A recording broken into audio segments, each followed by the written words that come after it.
Bus number 27, Romance to Breakup, a novel by VMS. We are in the chapter Fire in the Streets. The whisper becomes a roar. The rumors about Sarah did not fade, they multiplied. By the time she entered the tuition hall, whispers burst like flies.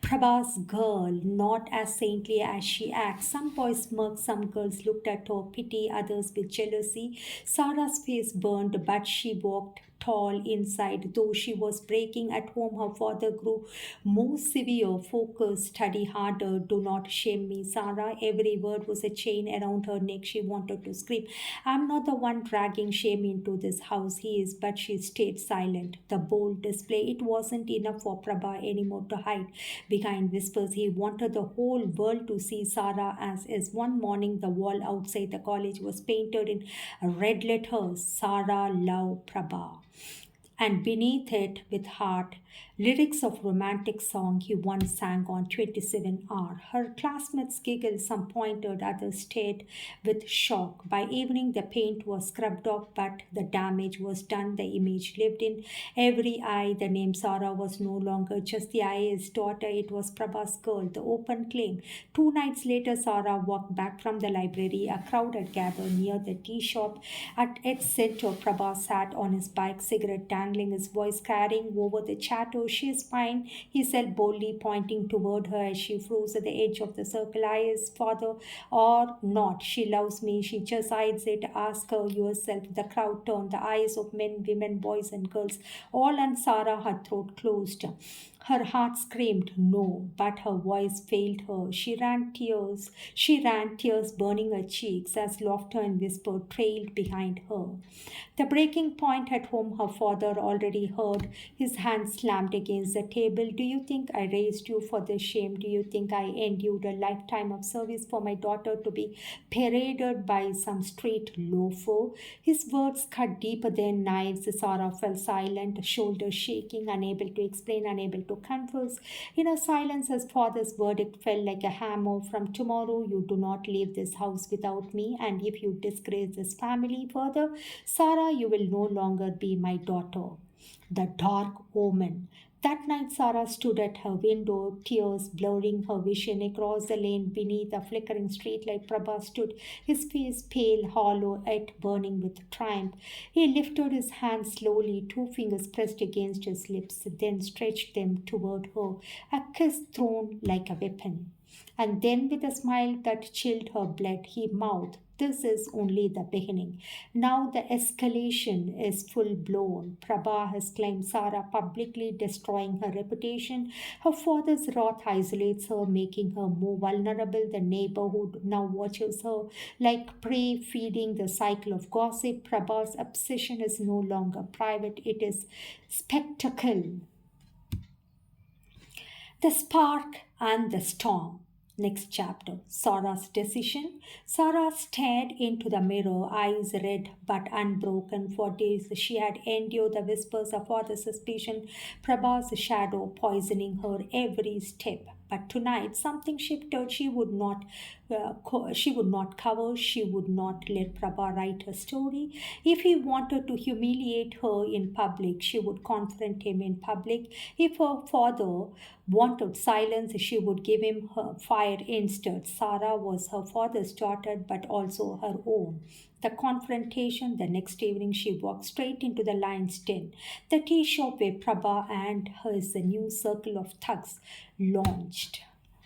Heads turned, laughter died. Even Prabha's cigarette in hand froze as she marched across the road, chin high.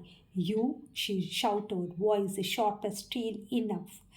The crowd thickened instantly. Sarah's voice cut through like a blade. You think I am yours because you scream my name on the walls, because you paint songs and spread lies. You are not my lover, Prabha. You are my shame. The air cracked with gas. Prabha's face twitched, pride crumbling under the weight of her words. The snap. For a moment, silence, then Prabha's laughter rang out, hollow, broken, terrifying. You call me shame, he snarled, stepping closer. After everything I have done for you, after I bleed for you, his hand, after I bled for you, his hand shot out. Gripping her hand hard enough to bruise, the crowd gasped, some stepping back, others leaning in. This mouth that insults me, his eyes burned, voice low and shaking. I should silence it forever. Sarah's pulse thundered, but her voice didn't flinch. Do it, Prabha. Show me what you really are. A coward who only knows chains and threats. Voice unleashed. Something inside him broke with a roar. He shoved her against the wall of the tea shop. The crowd erupted, some shouting for him to stop, others too eager to watch the spectacle. Prabhas first drew back, not for a caresses, but for a claim, but for a strike. Sarah's scream split that night. The intervention. Before the blow could land, strong hands grabbed Prabhat, dragging him back. A group of older men, neighbors who had watched too long in silence, surged forward. You have gone too far, Prabha, one barked, holding him down as he thrashed like a wild animal. Sarah crumbled to her knees, breath racked, tears streaming not from weakness but from the shock of staring into the raw, violent face of a boy who had once secretly loved. The fallout, dragged away by the mob, Prabha spat curses, his voice echoing down the lane. You can shame me, you can chain me, but you will never erase me, Sarah. Your name and mine are one. One. Remember that. Sarah, trembling, whispered through clenched teeth, no, my name will rise above you. The crowd carried Prabha into the dark, his scream still echoing, but Sarah knew this wasn't the end. This was only the opening crack of a storm that could still swallow them all. Sarah's rebellion, public fears, and reclaiming her voice, Prabha's violence erupting uncontrollably, his mask finally shattered. The community stepping in too late but decisive, showing that even they can't ignore the madness anymore. Ashes and iron. The next chapter, the fallout at home. That night the house was silent, but the silence was heavier than any shouting. Her father's eyes bored into her. Across the dining table, sharp with both fear and anger. You shamed me, Sarah. You stood in the street like a common girl, screaming, fighting, while men dragged that boy away. Do you know what they are whispering now? That you invited it, that you provoked it. Sarah's lips trembled, but she held her father's gaze. I didn't invite it, father. I entered it, but he only shook his head, bitterness lacing his voice. No, you entered nothing. You have scared this family for now. You will study, you will become IAS, you will erase the stain with achievement, or you will erase yourself from my house. The words cut like rain, iron chains. Sarah's transformation. In the days that followed, Sarah buried herself in books, page by page, note after note. She studied with a feverish intensity, not just to prove herself to her father, but to herself. Prabha had taken her name, her dignity, her laughter, but he would not take her future. Each hour she spent bent over her desk was an act of rebellion, not submission. Yet in the dead of night, when her pen passed, memories of his broken eyes at the tea shop haunted her. Love and fear tangled into a knot she couldn't untie. The neighborhood, the street had changed too. The neighbors, once gossiped freely, now watched her with a kind of weary respect. Some whispered sympathy, others disdain, but none dared say it aloud in her presence. Sarah walked with her head high, but each step felt like walking through fire. She had become both victim and warrior, shame and pride, curse and symbol. The shadow in the distance, weeks passed, the gang dissolved, scattered. Prabha was nowhere to be seen.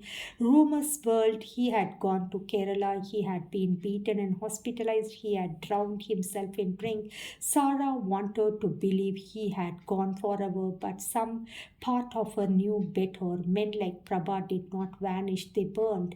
And when fire is denied air, it only waits to explode again. The iron resolved. One night, as rain lashed against her window, Sarah whispered to herself, I will not be remembered as Prabha's girl. I will be remembered as my father's daughter. No, as myself, IAS, Sarah IAS.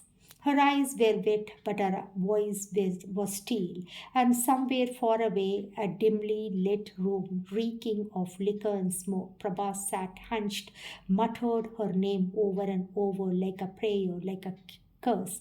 Aftermath.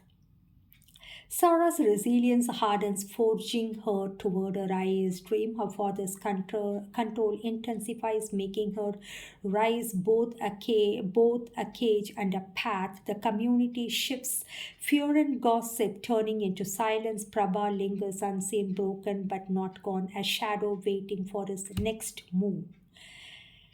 The Road of Iron, the next chapter, A Prisoner Books. After the storm of scandal, Sarah's world shrank to four walls, a desk, a mountain of books. Her father enforced it like law: no friends, no markets, no unnecessary words. You will study, you will redeem this family, you will be IAS.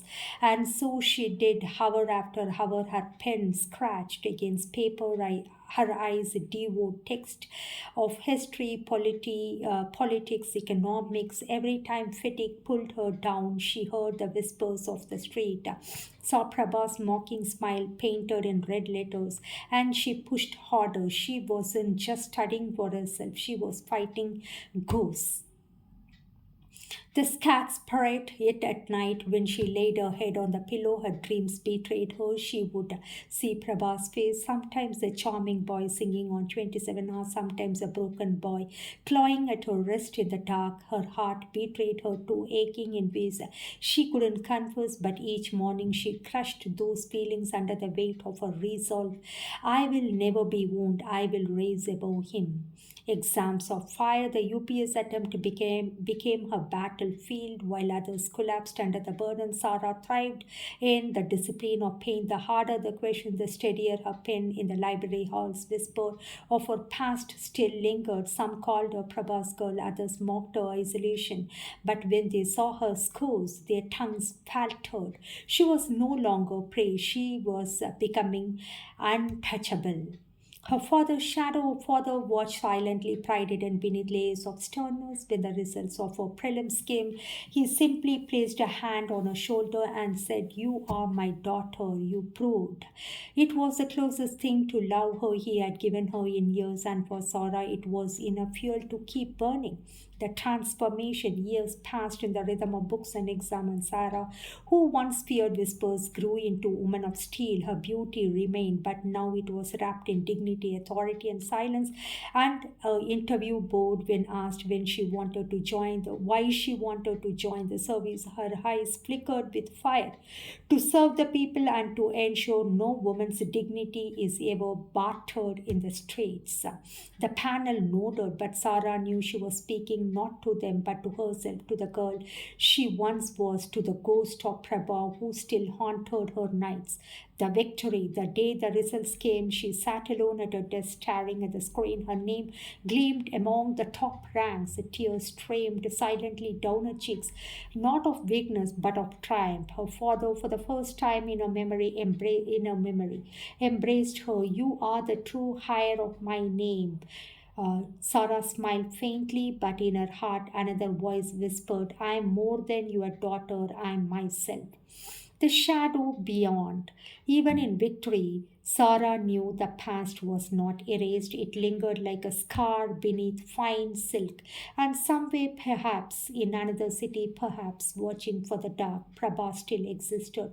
For men like him did not vanish, they waited. But this time, if he returned, Sarah would not be the same trembling girl he once tried to claim. Sarah was IAS now. Power, iron, fire. If he came back, she would be ready for anything.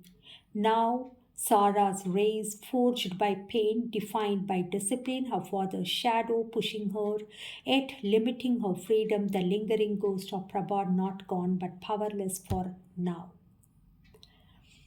The chapter, The Officer. the oath. Sarah stood in her crisp khaki, the badge gleaming on her chest, the oath of service heavy in her heart. The applause of the ceremony faded quickly, replaced by the weight of responsibility. In the mirror, she barely recognized herself, no longer the trembling girl who once avoided stares. She now carried the gaze of hundreds on her shoulders.